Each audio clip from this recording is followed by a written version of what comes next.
everyone has already ruled the Detroit Lions the NFC North champs. I just don't think you can do that right now. And there's two teams that I like to make the playoffs here, the Packers for plus 180 and then the Vikings for plus 115.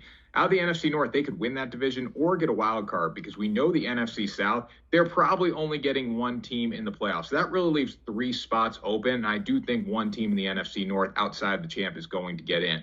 When we look at the Packers, they're a hard team to judge, right? They have a new quarterback in Jordan Love, and the whole dynamic of the team revolves around him and his growth. But they have playmakers all over the field. Christian Watson, Romeo Doubs, Jaden Reed have a really good running back duo with Aaron Jones and A.J. Dillon as well. And the defense is talented. So this Packers team, if Jordan Love develops, can be decent this season. There's no doubt in my mind. Everyone's like, oh, they don't have Aaron Rodgers anymore. Well, if Jordan Love is just league average this season, he's going to be a lot better than Aaron Rodgers was in 2022. And then you go to the Vikings here. The Vikings went 13-4 last season, but they were great in one-score games. It's impossible to be as good as they were in one-score games this season as they were last season. They lost Alvin Cook, but I can find someone to get me 4 yards of carry. I can't find someone to catch the football like Justin Jefferson. That whole offense revolves around him. We know they're going to be just fine on offense. Kirk Cousins is a game manager, obviously.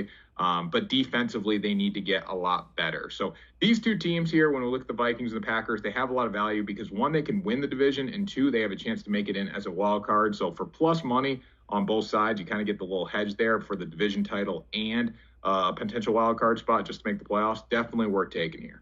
And how much, when you take a look at the Minnesota Vikings, do you think that it is a benefit that everyone's talking about, oh, they got so lucky in one-score games and everything like that? Because certainly, I don't think that they're going to be having quite those results, but I could also see a case, too, where they don't find themselves in so many one-score games as well. And I do think that this is a Vikings team that their core is relatively solid. And I do think that the narrative playing out time and time again, I do think that from one year to another, it is a little bit harder to be able to take that into account just because it is a fresh 2023. Yeah, they went 13-4 last season. I mean, they still went 13-4. They were great in one-score games, and they're probably not going to be as good in one-score games this year. But the bottom line was they were a 13-4 football team. So that tells me, one, they know how to win, and two, they're going to be able to continue to do that because they have the same guys on the field, right? I think it all starts with the quarterback. And Kirk Cousins gets a lot of slack because he's not necessarily great in primetime games, and he's a stat game patter. He's a stat patter. He's a game manager. But when it comes down to Kirk Cousins, the dude's a winner. He wasn't a high draft pick. He came in behind RG3. He's had a much better career than RG3 did. And he's found a way to be a starting quarterback consistently in the NFL. He's a winner. He knows how to win games when it comes down to it. And I think we're going to see the same thing from the Minnesota Vikings this season. I'm not saying they're going to go 13-4.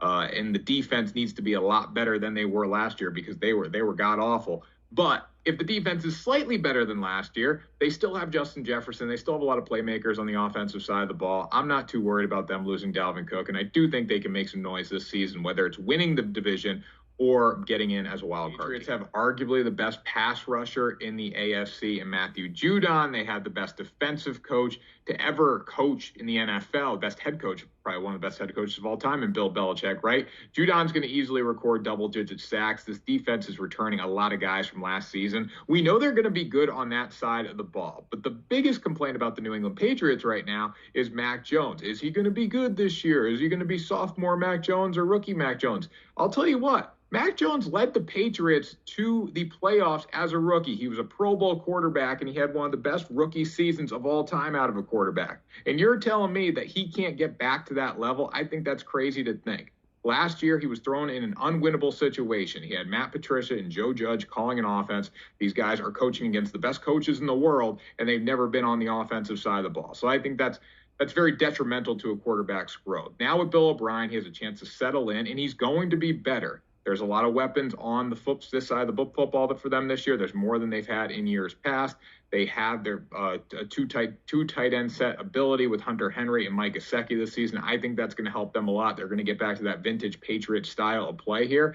And Mac Jones, I do think he's going to be a lot better than he was last season. And when it comes down to it, the Bills are the only really complete team in this division. The Jets had a brutal start to their season with their schedule this year. They could be devastated by the halfway point, even though Aaron Rodgers is having fun, and he loves New York City. They might be out down for the count by the halfway point. And then you look at the Dolphins, they're reliant on a quarterback with concussion issues. So the Patriots could surprise people. They have a great defense. They have a good enough offense, I think, if Mac Jones can just settle in and be a decent game manager to make some noise. And for plus 250 to make the playoffs, that could come in winning the division or making it as a wild card. That's very realistic. What, going back to the Jets real quick, the backups were on the field tonight in the Hall of Fame game, but Nathaniel Hackett's play calling was god-awful. So I don't have a lot of hope for them either. But going back to the Broncos here, Sean Payton came out and said everything that Nathaniel Hackett did last season, we're doing the opposite. He obviously made a big statement there. I don't think he should have done that. But the one area that he really shouldn't fix that much, he doesn't need to fix, is the defense for this Denver Broncos team. This unit won them games last season. It kept them in games last season. And I think they'll be even better in 2023. They had a top 10 rushing defense, and they were just outside the top 10 in points allowed per game. And they could have been even better statistically, but the only problem was they were on the field so much, it's very hard to be good. So when you look at their stats, think of them as even better if they had a league average offense. They added Frank Clark and Zach Allen in the offseason, which is really going to help the group. Two solid NFL defenders.